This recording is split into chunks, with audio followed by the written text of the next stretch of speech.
Achieved.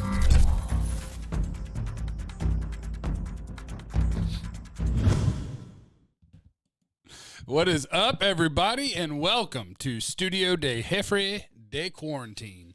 A couple of good topics for you today in Cowboy Land. One, I want to talk about Dak Prescott, how he has signed the franchise tender, what that means, and I think more importantly what that doesn't mean. I love the saying that Brian Broaddus has when we were doing the draft show together. The goal is to, in some order, educate and investigate. Investigate. I'm a one-take guy, so even though I can't speak English very well, I will not stop, even though I'm only like 30 seconds into this. We want to do some education and some investigation on Dak Prescott signing his franchise tag. What does it mean and what does it not mean? So, number one, what it means is, my understanding is that technically if you haven't signed your franchise tag, you don't have a contract. Technically, you're not a part of the Cowboys. So I don't think he could have taken part in the virtual offseason. I don't think he could have done anything team-related. But once you have signed that tag, well, by God, you're under contract for the year, and now you can do whatever you need to do to get ready for the season. So I think that was the most important thing, is that Dak was looking at it as, I'm ready to get ready to go play football. We'll keep working at this and hopefully work out a long-term deal, but I'm ready to go get ready. So let's sign this. Let's get it done. I know I'm here. Not that he was ever going to hold out. If you buy that, I'm sorry for you. But no, he was never going to hold out or anything. But now, okay, we're all squared away. I'm under contract. Let's get ready to go win. I got a new offense to learn. Let's get with Kellen Moore. Let's get with Mike McCarthy. Let's get this playbook. Let's bang through it. Let's get ready to play football. That's why Dak Prescott signed the franchise tag. That's number one. Now, I want to dismiss a couple of things that I've seen spread to way too many people. Mike Florio on Pro Football Talk, when it comes to the Dak story, has been the biggest dummy in the entire media. His newest thing was, and he's floated this before, see, even CD doesn't like what Florio's doing. You hear my dog barking? That Dak signed it so that they can't rescind the tag. Like there was ever a thought in the Cowboys' mind, you know what we're going to do, guys? We can't get this long-term deal done. Go ahead and yank that tag. Make Dak Prescott an unrestricted free agent right now. Yeah, that'd be genius. Your starting quarterback, yank the tag. We don't even want him. Take that, Dak. That'll teach you. Go get the biggest contract in the history of the NFL. Ha ha, we taught you a lesson. That's the dumbest take in the history of the Dak story. So just ignore it, okay? They were never going to pull the tag. They're not going to let Dak scamper off into unrestricted free agency where Bill Belichick is going to give him a giant contract and go win all the Super Bowls. They weren't going to let Jacksonville give him a giant contract and go try to win. They were never going to let their quarterback walk. Florio's take was bad. Very, very bad. So ignore that, okay? Now I want to get into a couple of things that I think have more credence that I'm kind of curious about. So first, I want to go with what Ed Werder tweeted out. So Ed Werder says, okay, he signs the tag. Should not decrease the team's interest in securing a multi-year deal. That would lower the cap charge. Otherwise, it goes up in 2021. League sources say they can't have a $37 million player next year on a shrinking cap. So there's plenty of incentive. Okay. I don't have exact numbers in front of me, and I don't have a calculator. But let's say that this tweet, for the most part, is accurate. Let's say that that quote from a league source is accurate. That quote from a league source would actually mean that Dak's going to play this year on the tag, and then they're going to get rid of him. Because my challenge to you capologists out there is draw me up a scenario where Dak isn't counting $37 million against the cap next year. We know that the franchise tag a year from now would $37 million.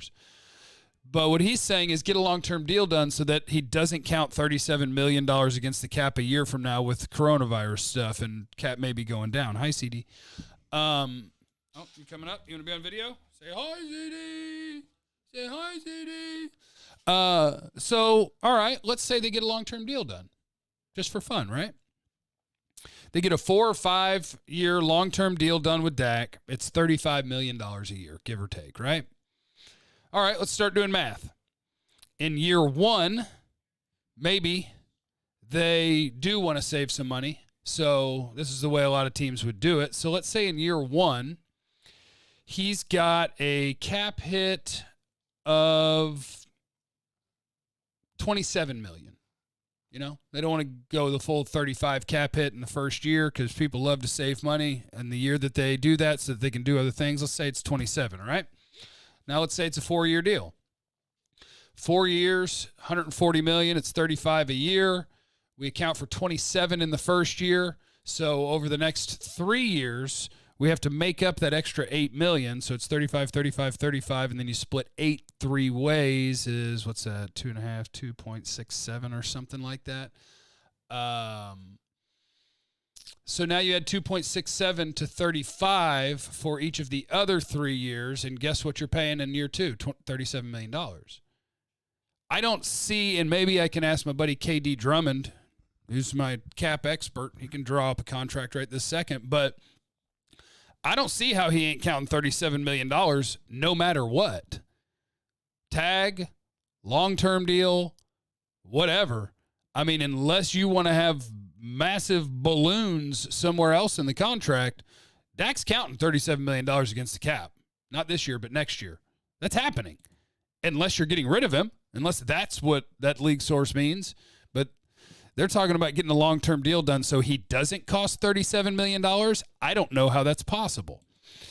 Now, the next thing as it pertains to Dak that I want to go over as we investigate and we educate is let's look at this one from Charles Robinson. Why would Cowboys' Dak Prescott sign his tag now? Tactically, if Dallas wants to pursue a trade and extension with Jamal Adams, having Dak's tag on the books makes it tougher. A Prescott extension makes the trade easier. Dak just added incentive to get his extension done. This one's at least interesting. This will be the most relevant tweet of the day. I think Charles does a good job.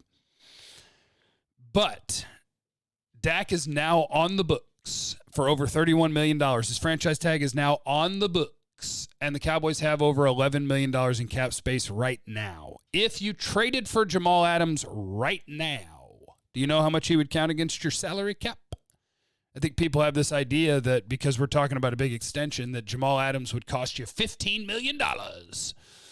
He'd hit your cap for $3.5 million because his signing bonus stays with his old team. You would pay, I believe, his base salary and his roster bonus.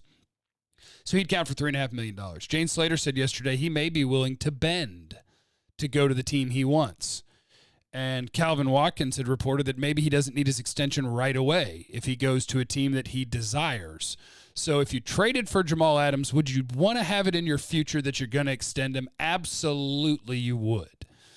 But does Dak being on the books for his $31 million now make it harder, quote, harder to trade and extend Jamal Adams? No. Because you could trade for him right now, and you would still have 11 minus 3 is 8. You'd still have $7.5 million in cap space. Now, if you wanted to do the extension and put part of his bonus money in the first year, then it would be coming out of 7.5, and you still got to sign your rookie class. That's why I think there's some credence to the Charles Robinson tweet. Is that anything to do with Dak's motivation? No. We go back to the beginning of this video. Dak's motivation is to get to work. Hopefully, his agent and the Joneses will keep working towards a long-term deal, but he signed the tag so he can get to work. Now, if he does sign an extension, it is true, you would probably create $5 to $7 million in cap space so that you could extend a Jamal Adams if you traded for him. So that tweet has some relevance, and it's an interesting thought process. The word or tweet I don't understand because I don't know how you're planning to get Dak under $37 million a year from now. That doesn't make sense. The Florio take on Dak is awful, so just ignore it. Make sure you stop by here for all of your Dak takes. Hit the thumbs up. Hit the like. Leave in the comments what you want to talk about tomorrow. I got to go through yesterday's video. I already had this one all queued up, so I got to go through yesterday's video to find some comments from you guys to talk about.